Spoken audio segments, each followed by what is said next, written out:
Happy Sunday, y'all. How is everyone? I am, I don't know, I'm stopped up, a little under the weather, but I got a night off from work, which is an answered prayer. I was like, dear God, I am not feeling the greatest. I really need my rest because I've got a lot of work days ahead of me. I could really use a cut tonight. And within the hour, my manager texted me and asked me if I wanted the night off. And I said, yes, thank you so much. So I had a chance to cook my turkey and lentil stew. Comes served over rice. It is amazing. It's nice and hearty, and it's one of my favorites. And yeah, pretty excited. Been chilling. It was nice to have a night in. So yeah. We're here. We are going to take a look at the week ahead as far as the energy that we can expect. And so our weekly energy forecast, I like to think of it as like the energetic weather that will sort of be influencing the week. And then tomorrow on Mondays on Instagram and Monday mornings, that reading is always our anchor message. And so the anchor message is like the themes that we will be working with as far as like our spiritual growth and our soul correction through the week, lessons of life, that kind of thing. So Sunday, so tonight's reading will be like the weather that we're going to be living in, and then tomorrow is going to be more like what are the lessons that we're going to be learning within these conditions, right? Okay, cool. So I am using Oracle of Oddities, editions 1, 2, and 3 by Claire Goodchild. Ooh, reflect. I am definitely agreeing with this. So January is coming to a close. We're moving on into February very soon, in the next few days. And so January was all about like closing chapters, really closing them out. If you hit final call, last call for purge, and boy, has it been like last minute purging. Some of you may have thought that you had even started something new that was purged. Like, nope, too similar to the old patterns. Get clean slate, next. So yeah, we're reflecting now as the dust settles, like, whoa, that was quite an overhaul over the last year or so. Really looking forward to the year that's starting. February is already, like, I can smell February coming. And there's going to be the beginnings of movement and activity and just good fortune and blessing. And so it's really the beginning of our cyclical year as we're getting started. The energy is finally getting kicked off into like forward direction and movement.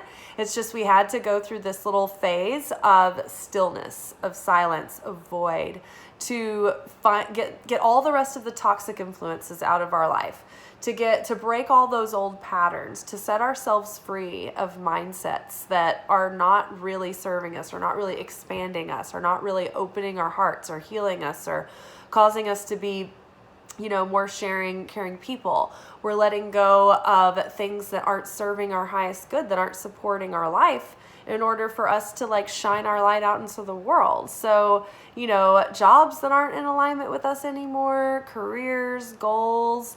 You might have noticed that relationships that were out of balance have either changed, or their, proximity to you has changed, or even some people may have disappeared, and maybe you are just fine with that. So reflect on everything that it has taught you. There is a message that you are taking away from that season, and there's a message that you're taking with you into the next season. And probably the most recent turn of events has almost sort of synopsized the theme of what life, what God, what universe, what your soul has been trying to, all of these influences have been trying to lead you throughout your life to learn this theme, this lesson. And so I feel like we have finally gotten to at least our a graduating point within our learning with it, and now we're going to a higher learning. But I think that there has been some base level of mastery in that main theme, or at least there's a lot of potential to have that mastery, but we need to really reflect on it so that we can take these lessons forth with us and embody them. And when, the new challenges start presenting themselves, we're not going to slip back into default method. Okay. Actually, I'm going to get a little cough drop because my throat's dry. That's better. Ricola. Ooh, Ricola. Will you sponsor me? I'm obsessed with you, and I get everybody else obsessed with you too. It's such a good little throat coat. It tastes like a cup of tea that you carry around with you. Just sits in your mouth. All right, what else do we need to know for the week ahead? All right, we're going to be reflecting. It's going to be an energy, a mood to end January. Very emo. Ooh, love. I love it. So at least we're reflecting on the past and we're moving forward, choosing love. No more of these fearful patterns. No more making decisions out of fears, scarcity, lack, doubt. We are learning to trust that God has our back at all times and is present within every situation that is playing out. And we're really building that certainty that no matter what is playing out, it is for our highest good and our favor. And so when you get to that state of love and that oneness with love and knowing that like God is love, and so that when you connect with that love, you're not afraid anymore that you're being punished or that you're going to be obliterated or annihilated. You're connected with it and you're held in it and cradled in it. And you're like, God is love, and like he wants good things for me, and he put love in my heart for the things that he's guiding me towards, and it's really amazing. And so I think we're going to start being led, right, with the love influence in our life instead of making decisions based on fear that something isn't going to be right or wrong or isn't going to work or isn't going to pay off. It doesn't matter. It's inconsequential because we're seeing that there is no failure, right? There is no victory. There is no failure. All there is experience. All there is the expansion, the journey, right? The interaction, the sharing of love. Sharing love with the light, sharing love of the light, sharing love of the light with others, right? So we're building a life now that is like rooted in love. The seed level of everything that we're planting now and building is love. And when you get out of that state of mind, recenter back to love before you make any decisions, before you take any actions. Choose with love. Put your faith and certainty that God is love and that God loves you. And when you do that, it's like you can surrender your outcome, your desires, even your purpose, because you're like, okay, everything is in God's hands. As long as I'm surrendered and like trusting in God and doing my best to show up and follow my inner guidance, I know everything else is taken care of. Like he will catch me in my folly, right? So aligning with this energy is very powerful. Believing that God is love is very powerful, because then it's like you can even surrender, like you can't even fail in your purpose, because no matter what is playing out, it's all playing out only so that you can unlock more of your faith, shed more layers of negativity, and learn to receive for the sake of sharing instead of receiving for the self alone. We're revealing sparks of light, and that's what we're doing. We're here to go through this process. So wherever God has us, that's exactly where we're supposed to be. A Course in Miracles has a passage somewhere that says, I am here truly to be of service, Tell me where to go, who to see, what to say, or where to go, what to do, what to say, and to whom.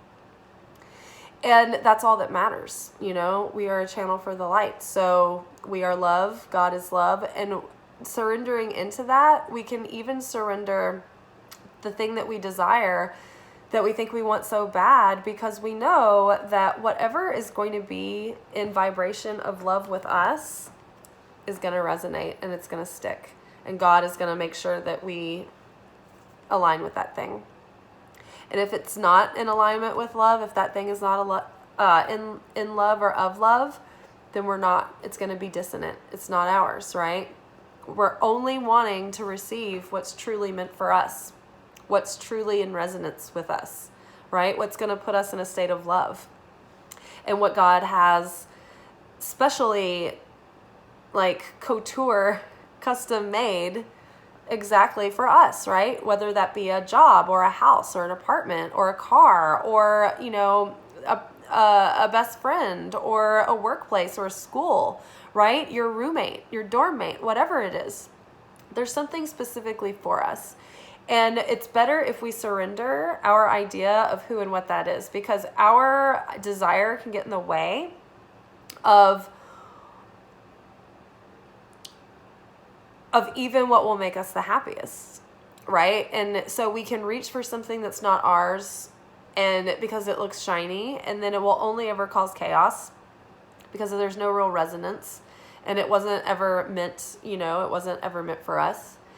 And yeah, even if it is meant for us, but the timing is off and it's not the right timing, it still won't produce the results that we want. So we can just trust that whatever is before us is God's love.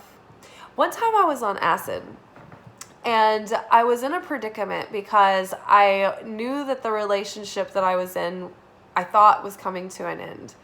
And there was someone else that I cared about, but I didn't know if that person was, that he was the right one either. And while I was on acid, I saw this like face appear to me in the nighttime sky and the stars. And it came to me in the form of a familiar character that I knew. But it was like God talking to me, and this character made out of like the stars that had like turned into one of those connect the dots. And he said, it doesn't matter who the guy is, because it's only ever me showing up just the way you need me to in that moment. Every time I remember that for real, I can let go and not worry that I have messed something up from the past or that I'm with the wrong person now. It's like I can trust my instincts that God will protect me from the wrong person and he will bring the right person in, right? And I can trust that. I can trust that. And I can also trust my instincts inside and listen to them, right? You have to listen to them. You have to pay attention to the red flags in order to really be aligned with what's true for you. You can't just go through life walking into what you know is a mistake and continuing to stay in it and then being like, okay, well, I trust it's all going to work out. It's like you have to be an active participant, but even within that, surrender, you know, be willing to make a move when like you're told to. Trust that even if that move blows up in your face, that maybe it was supposed to blow up in your face after all.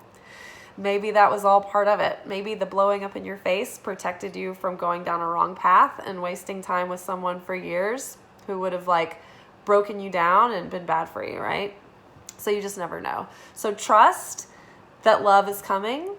Trust that everything that has happened has been a process to get you to reveal all the love that is already within you, that is source love coming through you. All right, and then we have a couple here. Let's see, we've got our solar plexus chakra. I'm guessing that will be activated this week. It's all about willpower, drive. It's about our clairsentience, where we like just kind of like know something. It's not like as low as the gut, right? The solar plexus are here. So a lot of times when I feel something coming into my life that it's not there yet, I'll get butterflies and like fluttery feelings in those 2 points right there, and those 2 energy points, because something exciting is happening. So this is not only willpower and drive, but it's also confidence, a sense of like security, and a trust in your intuition, being able to trust that intuition and feel like you are safe and secure and supported, and guided, and that you can trust that. You can trust those instincts. It's similar to the root chakra in some ways, but it's got the influence of the astral with it. It's not just at the level of the physical anymore. It's like on a spiritual level, on an internal level, like you're feeling deeply secure inside, in a higher knowing, in a higher power.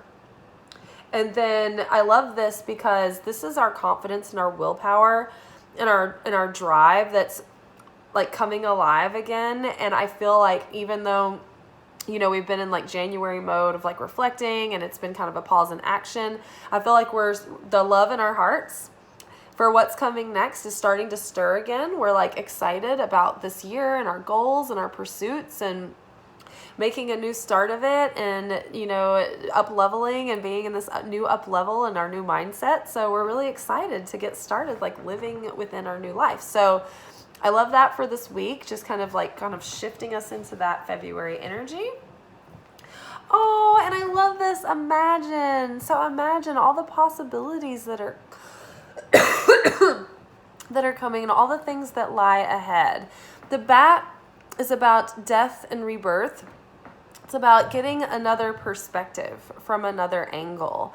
The bat also sees with sonar. So the bat has to trust and know and believe in things that they can feel, they can't see, right? And the bat also is a nocturnal animal.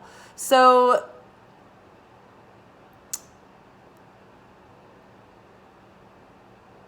to me, I don't know, it's like those, almost like the unconscious things are going to become more conscious. Themes from the past that we've been reflecting on, it's like all of a sudden we're going to have like an awakening in consciousness about how it all tied together, what it all means, and how we're going to apply it moving forward.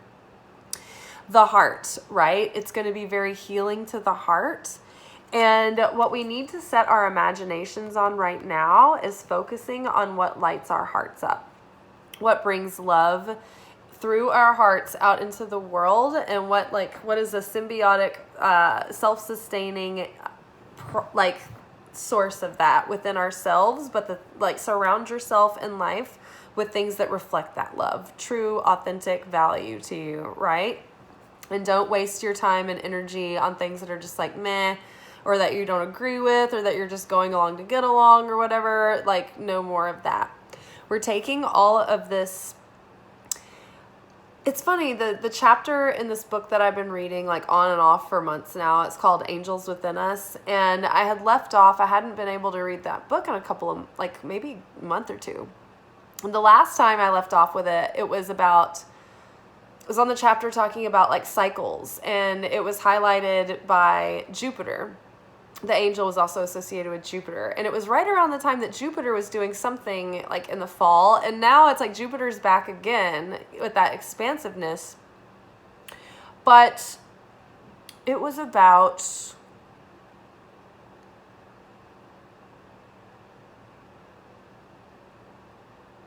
it just escaped me. But it had something to do with the influence of Jupiter coming in. Oh, yes. So we need to focus our intentions with what we're wanting to expand. Focus your intention on your manifestations and focus your imagination on that. Imagine everything playing out just the way that you would love it to, right? And feel confident and excited and secure that it is, and pay attention to the guidance that may be coming through when you're daydreaming about these things in your imagination, because you're going to want to be taking action as well, but you're really going to want to prime your vision and use the power of your imagination and talk to yourself about it out loud and say your prayers. But really visualize exactly how you want it playing out. Give no energy or attention to catastrophizing nightmares. Right now, the most powerful thing you can do is ignore your worries and fears because it's just blowback from the ego right now. Listen to your gut. It's going to be a much calmer, sensible voice of direction. It's not complex. And then focus your attention on imagining everything playing out like according to your wildest dreams, wildest expectations, and keep expecting it to play out that way and keep expecting it to arrive. All right, you guys. And then when you have pings about, actions that you should take, go for it, right? When it feels right, don't hesitate. Just do it with certainty. And if it's a mistake, then if you have certainty and you maintain that certainty, the mistake can find correction. All right, you guys, I'm like, and my stew needs to be stirred, so I'm going to hop off here, but I will see you guys tomorrow. Ciao.